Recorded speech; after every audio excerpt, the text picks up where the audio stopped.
Here is what happened. A young man standing in the middle of a royal parade, blending into the cheering crowd, suddenly pulls out a gun and fires 6 shots toward the Queen of England. Chaos erupts, but when the dust settles, what he reveals days later is even more shocking than the act itself. What could drive someone to such an audacious move, and why did his confession leave the world stunned? Stick with me as we unravel the gripping story of a moment that shook the monarchy and the chilling truth behind it. Before we dive into this unbelievable story, let me know in the comments where you're tuning in from today. And don't forget to hit like and subscribe for more gripping stories that you won't forget. Amidst the sea of jubilant faces lining the mall, a young man stood alone in his thoughts. 17-year-old Marcus Sargent had arrived early, securing a spot near the junction of the Mall and Horse Guards Road. To onlookers, he appeared just another enthusiastic spectator, eager to witness the grandeur of the Trooping the Color ceremony. Yet, concealed within his jacket was a blank-firing replica Colt Python revolver, purchased through mail order for £66.90. As the Queen approached, riding her 19-year-old horse, Burmese, the atmosphere was electric. The crowd's cheers swelled, a collective expression of admiration and loyalty. In that charged moment, Sargent saw his opportunity. Withdrawing the revolver, he aimed towards the Queen and fired 6 blank shots in rapid succession. The sharp cracks echoed, shattering the celebratory air. Burmese, startled, reared slightly, but the Queen's composed demeanor and steady hands quickly calmed her mount, averting potential chaos. The immediate aftermath was a blur of movement and sound. Lance Corporal Alec Galloway of the Scots Guards, stationed nearby, reacted instinctively. He seized Sargent, pulling him over the crowd control barriers. With assistance from fellow guardsmen and police officers, they subdued and disarmed him. As they restrained Sargent, he uttered a chilling confession. "I wanted to be famous. I wanted to be a somebody." The crowd, initially paralyzed by shock, began to process the gravity of what had transpired. Murmurs spread, a mix of relief and disbelief. The Queen, demonstrating remarkable resilience, continued with the ceremony, embodying the steadfast spirit of the monarchy. Yet, the day's events would leave an indelible mark on the nation's consciousness, a stark reminder of the vulnerabilities that exist even in moments of shared joy. The sudden eruption of gunfire shattered the festive atmosphere of the Trooping the Color ceremony. Spectators, moments ago filled with joy, were now gripped by shock and confusion. Gasps and cries rippled through the crowd as people struggled to comprehend the situation. Parents instinctively pulled their children closer, while others exchanged anxious glances, seeking reassurance. Security forces reacted swiftly. Lance Corporal Alec Galloway, who had apprehended Marcus Sargent, ensured the assailant was handed over to the police. Officers formed a protective barrier around the Queen, their eyes scanning the crowd for any additional threats. The efficiency of their response was a testament to their training and dedication. Amidst the turmoil, Queen Elizabeth II remained the epitome of composure. Having calmed her horse, Burmese, she assessed the situation with a steady gaze. Recognizing the importance of maintaining public morale, she made a pivotal decision. The ceremony would proceed as planned. With a subtle nod to her attendants, she signaled her intent to continue. The Queen's unwavering demeanor had a profound effect on the crowd. Witnessing her resilience, many spectators felt a sense of reassurance. Applause slowly built up, a collective acknowledgement of her steadfastness. The ceremony resumed, and while the earlier exuberance had been tempered, a renewed sense of unity and determination prevailed. News of the incident spread rapidly. Media outlets scrambled to cover the story, dispatching reporters to gather first-hand accounts. Television broadcasts interrupted regular programming to relay the events unfolding in London. Images of the Queen's composed reaction were broadcast worldwide, reinforcing her image as a steadfast leader. In the days that followed, discussions emerged regarding security protocols and the motivations behind the attack. Public debates ensued, with citizens expressing both concern and admiration for the Queen's handling of the situation. The incident, while alarming, ultimately served to strengthen the bond between the monarchy and the public, highlighting the resilience of both the sovereign and her people. But Who is Marcus Sargent? Marcus Sargent was born in the early 1960s in Dover, Kent, England. He spent his formative years in Capel-Luferne, a village near Folkestone. As a child, Marcus was described as quiet and introverted, often keeping to himself. He attended Astor Secondary School in Dover, where he achieved 7 CSE passes upon leaving in May 1980. During his adolescence, Marcus sought belonging and purpose through structured group activities. He joined the Scouts, rising to the position of patrol leader, which indicated leadership potential. In 1978, he transitioned to the Air Training Corps (ATC), where he earned a marksman's badge, reflecting his proficiency with firearms. He also owned an air rifle, which he used to practice shooting. After completing his schooling, Marcus aspired to a career in uniformed services. He applied to join the Royal Marines but left after 3 months, citing bullying by officers. Undeterred, he attempted to join the Army but departed after just 2 days of an induction course. Subsequent applications to the police and fire brigade were unsuccessful. These repeated rejections contributed to a growing sense of inadequacy and failure. In the absence of a clear career path, Marcus took on various short-term jobs. He worked at a zoo and an arts center in Folkestone. Under the youth training scheme, he was employed at a youth center in Hawkinge. Despite these engagements, he remained unsettled and continued to live with his mother, as his father was working abroad. During this period, Marcus developed a fascination with high-profile assassinations. The murder of John Lennon in December 1980 particularly captivated him.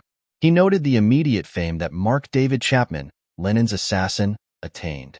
This observation led Marcus to express a desire for similar notoriety. A friend later recounted that around the time of John Hinckley Jr.'s attempt on President Ronald Reagan's life in March 1981, Marcus had remarked, "I would like to be the first one to take a pot shot at the Queen." But before Marcus Sargent's name would ever grace the headlines, the world was rocked by an event that showed him just how fame, no matter how dark, could be achieved: the shocking murder of John Lennon. On the evening of December 8, 1980, the world was stunned by the news that John Lennon, a former member of the Beatles and a prominent cultural icon, had been shot and killed outside his residence in New York City.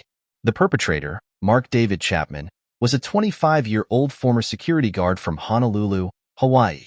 Chapman had been a fervent fan of the Beatles but grew resentful towards Lennon, particularly due to Lennon's 1966 remark that the Beatles were more popular than Jesus, and the perceived contradictions between Lennon's wealth and his messages in songs like Imagine. Chapman was deeply influenced by J.D. Salinger's novel The Catcher in the Rye, identifying with its protagonist, Holden Caulfield, who despised phonies. He believed Lennon epitomized the kind of hypocrisy Caulfield detested. Chapman arrived in New York City in October 1980 with the initial intent to kill Lennon but postponed his plans, returning in December to carry out the act.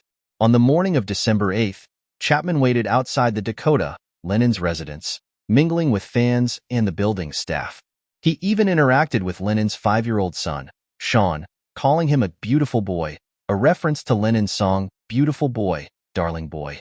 Later that day, as Lennon and his wife, Yoko Ono, left for a recording session, Chapman approached Lennon with a copy of the album Double Fantasy, which Lennon autographed. Photographer Paul Gorish captured this moment, producing an eerie image of Lennon signing his album for his future killer. At approximately 10:50 p.m., Lennon and Ono returned to the Dakota. As they walked towards the building's entrance, Chapman emerged from the shadows and fired 5 hollow-point bullets from a .38 special revolver, 4 of which struck Lennon in the back and shoulder. Lennon staggered into the building, exclaiming, "I'm shot! I'm shot!" before collapsing.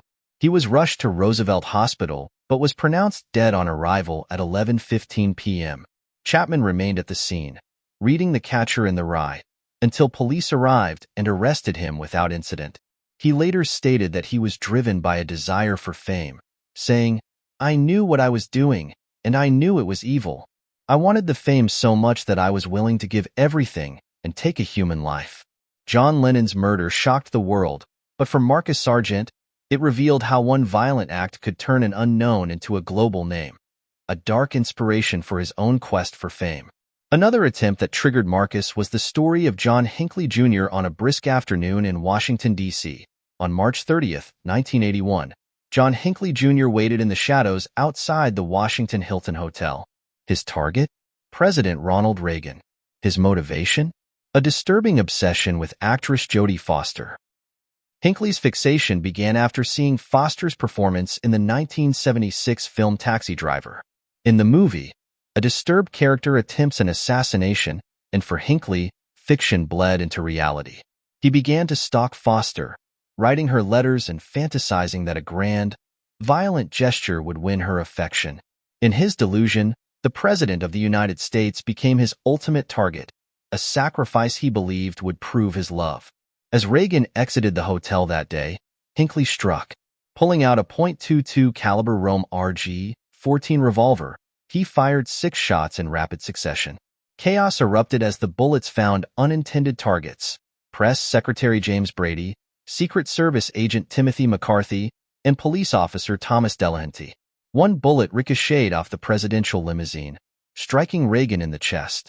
Gravely wounded but alive, the president was rushed to George Washington University Hospital, where emergency surgery saved his life. The aftermath of Hinckley's actions was as sensational as the attempt itself. His courtroom defense, claiming insanity and citing his obsession with Foster, gripped the nation.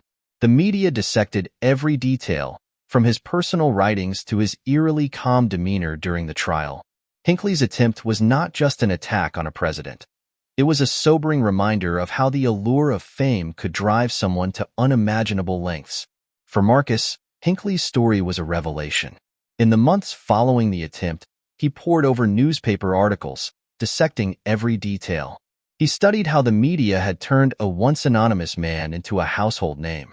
Hinckley's misguided bid for attention resonated deeply with Marcus, feeding his own craving for recognition. If Hinckley could bring the world to a standstill, Marcus believed he could do the same, on his own stage, with his own act. In October 1980, Marcus joined the anti-royalist movement, signaling a shift in his ideological stance. He attempted to procure ammunition for his father's .455 Webley revolver, but was unsuccessful. To obtain a firearm, he joined a local gun club and, through mail order, purchased 2 blank-firing replica Colt Python revolvers for £66.90. In the lead-up to the Trooping the Color ceremony, he sent letters to 2 magazines, one of which included a photograph of him with his father's gun. He also mailed a letter to Buckingham Palace, warning, "Your Majesty, don't go to the Trooping the Color ceremony because there is an assassin set up to kill you, waiting just outside the palace." The letter arrived on June 16, 1981, 3 days after the incident.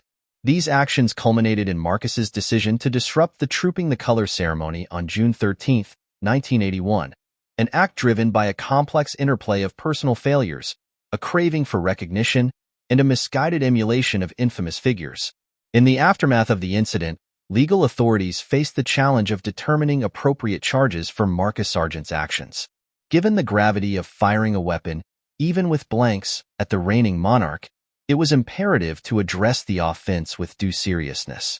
Consequently, Sargent was charged under Section 2 of the Treason Act of 1842, a statute seldom invoked in modern times. This section specifically pertains to acts intended to alarm or harm the sovereign, making it pertinent to Sargent's case. The trial commenced on September 14, 1981, presided over by Lord Chief Justice Geoffrey Lane. In a straightforward proceeding, Sargent entered a guilty plea to the charges against him. The prosecution presented evidence of his premeditation, including his attempts to acquire live firearms and the letters he had sent forewarning his intentions. The defense highlighted his youth and lack of prior criminal history, suggesting that his actions were a misguided attempt at gaining notoriety rather than an actual intent to cause harm. Upon accepting Sargent's guilty plea, Lord Lane delivered the sentence. He emphasized the need to uphold public confidence and deter similar acts, stating, "The public sense of outrage must be marked. You must be punished for the wicked thing you did." Acknowledging that Sargent's weapon discharged blanks and did not physically harm the Queen, Lord Lane nonetheless imposed a 5-year imprisonment. This decision underscored the seriousness with which any threat to the monarch's safety is regarded, irrespective of the assailant's intent or the weapon's capability. Sargent's sentencing marked a significant moment in British legal history, reaffirming the sanctity of the monarchy and the severe repercussions for actions that threaten its security. The case served as a precedent, reinforcing the message that any attempt to alarm or harm the sovereign would be met with stringent legal consequences. The audacious act of Marcus Sargent firing blank shots at Queen Elizabeth II during the Trooping the Colour sent shockwaves through the media. News outlets worldwide swiftly covered the incident, highlighting the breach in royal security and the potential threat to the monarch. Headlines ranged from expressions of relief at the Queen's safety to critiques of the apparent security lapses that allowed such an event to occur. Television broadcasts replayed footage of the event, capturing the moment Sargent fired and the Queen's composed reaction. This visual evidence fueled discussions on the effectiveness of the royal protection services. Pundits and commentators debated the adequacy of existing security measures, questioning how a teenager with a starting pistol could come so close to the sovereign. In the ensuing days, newspapers delved into Sargent's background, painting a picture of a disaffected youth seeking notoriety. Reports highlighted his fascination with recent high-profile assassinations, such as those of John Lennon and attempts on the lives of President Ronald Reagan and Pope John Paul II. This narrative spurred conversations about the influence of media on impressionable individuals and the potential for copycat incidents. The public's reaction was a complex mix of fear, curiosity, and concern. Many were alarmed that such an incident could occur during a well-guarded state event, leading to apprehensions about the safety of the monarchy. After serving approximately 3 years, Sargent was released in October 1984 at the age of 20.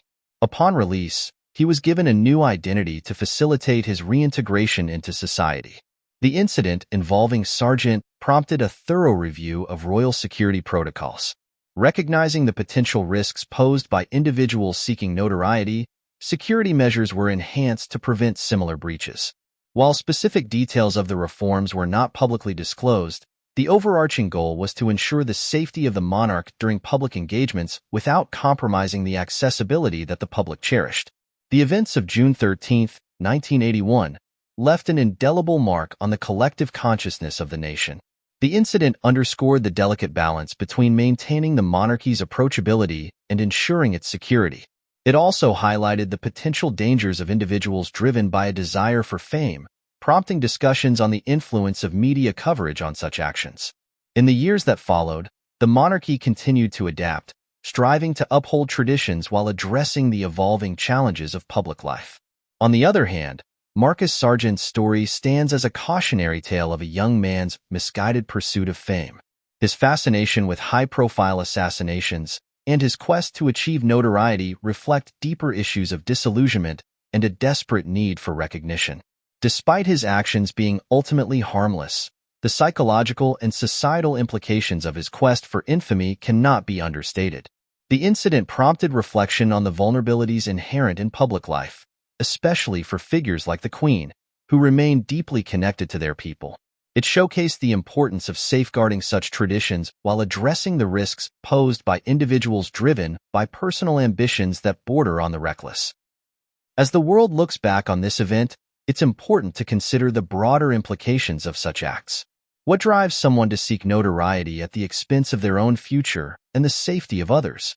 The Sargent case challenges us to examine the influence of media and fame on impressionable minds, as well as the societal pressures that can lead individuals to take desperate measures.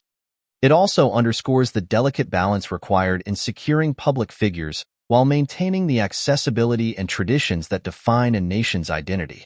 The reforms that followed ensured greater protection for the monarchy, but the heart of the matter remains a human one: the need to understand and address the root causes of such actions. For those who witnessed or learned about the event, it served as a reminder of the resilience of the monarchy and the Queen's commitment to her role. It also highlighted the power of calm leadership in moments of crisis, a quality that continues to inspire admiration worldwide. If this story got you entertained, don't forget to hit like and subscribe for more gripping stories that you won't forget.